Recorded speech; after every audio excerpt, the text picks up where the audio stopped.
guys, thank you for joining us today. My name is Noble, and I would like to today discuss the reasons why we need state policing in Nigeria. So, as you all know, in Nigeria, we have a Nigerian police force that coordinates policing in the whole of Nigeria, and they get their powers from Section 214 of the 1999 Constitution, which ensures that there is only one Nigerian police force at the federal level which oversees all the local police forces in Nigeria. So, for example, in the 36 states of Nigeria, you have commissioners of police in each of those states, and they all report to the IGP, the Inspector General of Police. And the reason why I feel like we have to talk about this now is because I don't know if you are aware, a couple of days ago, we also saw what happened to Sanwo-Olu, the governor of the state. So just to summarize what happened, he went to Magodo Estate, an estate in Magodo, and was confronted by a police officer. As the governor of the state, he didn't even have the power to override the police officer's decisions. According to the police officer, he had to call Abuja or call the IGP to get the IGP to agree or disagree with him before even listening to the governor. The governor, who obviously is the chief security officer of the state, he didn't even have any power in his own state to exercise his authority in his own state. And I felt that with all the insecurity we are seeing, the high rate in kidnapping, banditry, violence, etc., it makes it more important to underline why we need state policing in Nigeria. The idea that we all have to have a singular police force governing the whole of Nigeria in this 21st century, in my opinion, is ludicrous. If we are going to practice federalism, for example, we need to emulate what the Americans are doing in America. In each of the states in America, the 50 states of America, they all have their individual police units, and they are independent of Washington, D.C. So, for example, in Florida, in New York, those independent police units at the state level have the power to carry out their own decisions based on what the governor of the state want them to do. And in the federal system of government, like we're going to be discussing in this video, is very important because what that does, it takes the power from the federal level to the state level. So it decentralizes the power of policing in Nigeria, ensuring that at the state level you have adequate security. So what I would like to do in this video is to kind of give you my thoughts on why we need state policing in Nigeria, the advantages. I'm going to talk a little bit about disadvantages, which for me don't make any sense, because when you look at what other developed countries are doing, it only makes sense that in Nigeria we should have state policing in Nigeria. So the first reason why I think, or why I believe that we need state policing in Nigeria, is that one thing it does, it takes away power from the federal government, from the IGP of police, and it gives it to the states. So the state governors now become in charge of policing in their states. They don't need to run all the way to IGP in Abuja. They don't need to run all the way to the president to take or to either to agree or disagree with their decisions. All they have to do is appoint someone at the state level to be in charge of policing at the state level. And that will go a long way to help matters of security. Because the second reason, in the sense that at the state level, you know who the bandits are. The governors of the states are more likely to know who these bandits, thieves, terrorists, whatever they may be. They are more likely to know who they are. Why? They have the ability to gather the intelligence at that local level much easier. So when you have at that local level the ability for the governor to appoint or to look after police in his state, it makes it much easy to cope all the insecurity cases you are seeing. Another thing that I feel like is going to help us as well is going to help to ensure employment.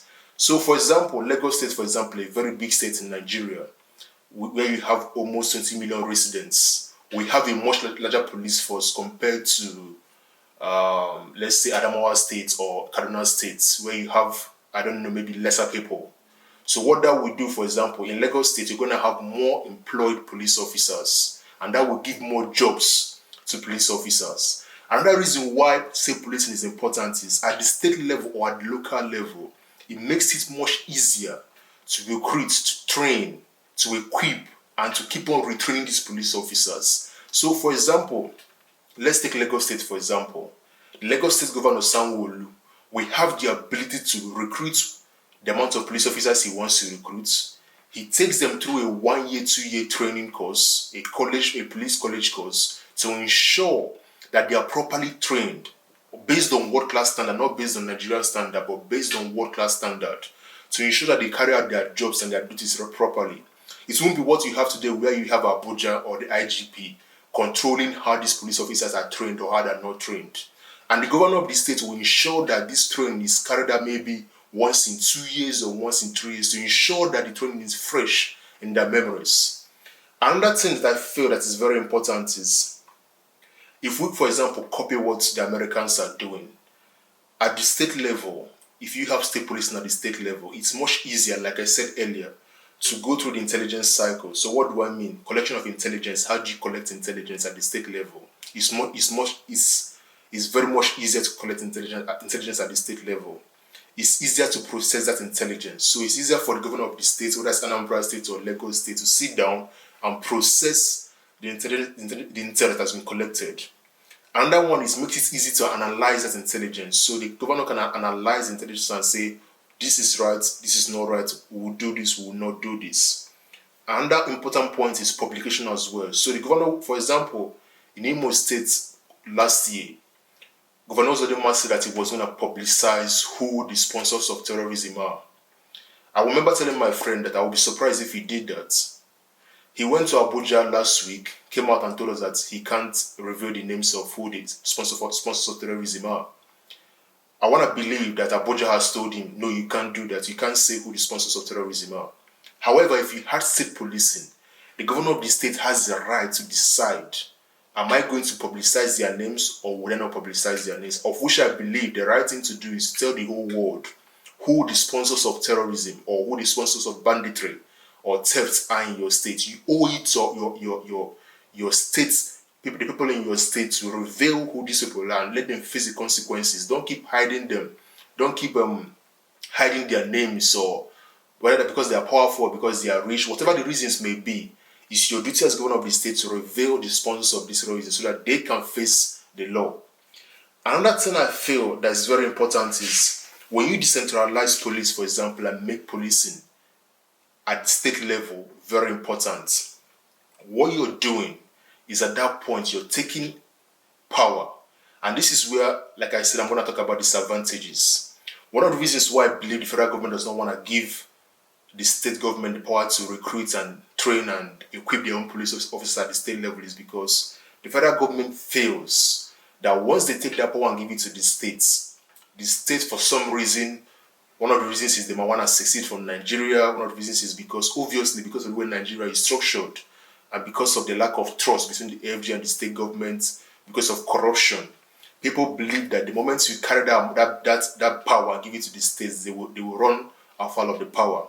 Of which I think, yes, there are some reasons to that. Yes, the excuses are, in some instances, they are correct. However, we cannot say because you can have one or two governors misusing the power, that's why we should not have state police. And I believe the advantages outweigh the cons of state policing.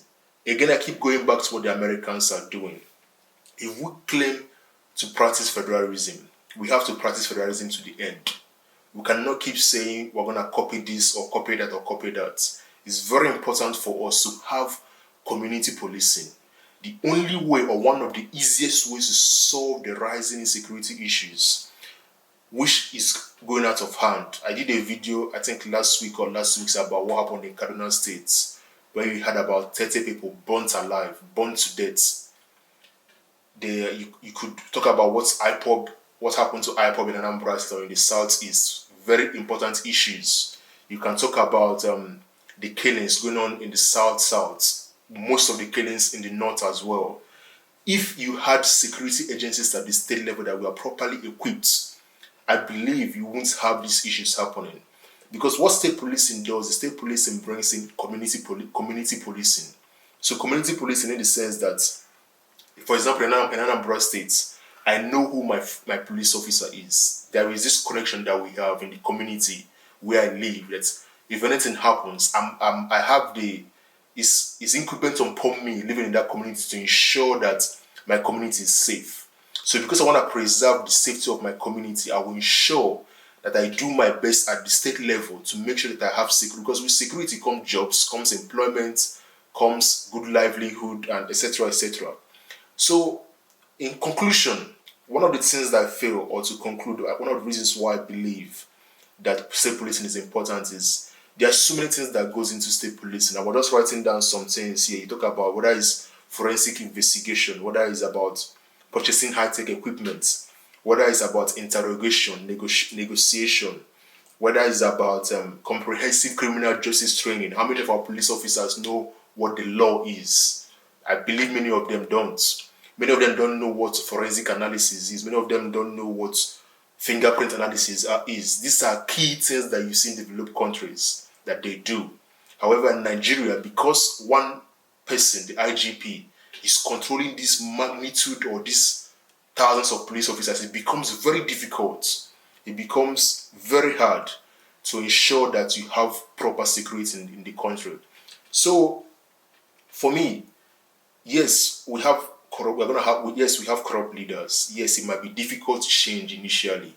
However, if Nigeria is going to change, it takes step by step changes. So little by little, here and there, we have to start profiling these solutions to these issues. Because I believe that if we are to look at these issues that I just raised up now, the advantages of state policing, and yes, you can pick one or two disadvantages here and there, the advantages outweigh the disadvantages. Again, I want to repeat myself.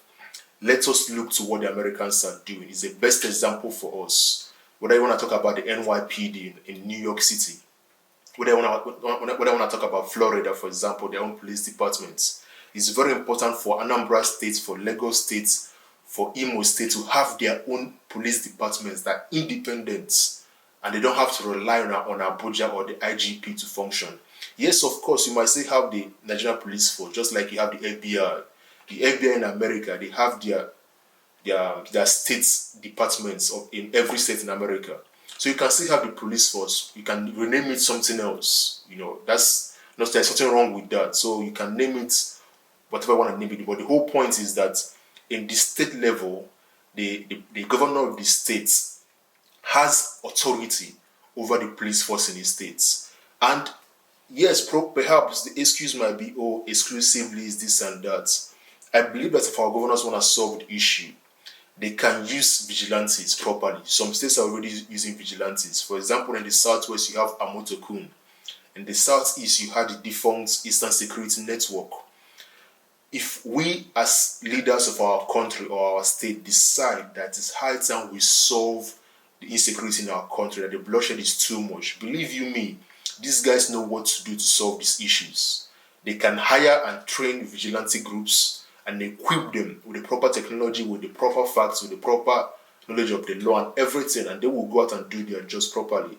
So, I don't know what you think about this. I don't know if you believe that state policing is important. I don't know whether you think that we should have state police in Nigeria, or whether you think that we should stick to the current format, of which I believe the current format is wrong. The current format does not help us at all as a society or as a country.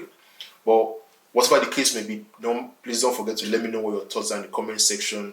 Don't forget to like this video, don't forget to share this video, and please don't forget to subscribe. Thank you so much, and God bless.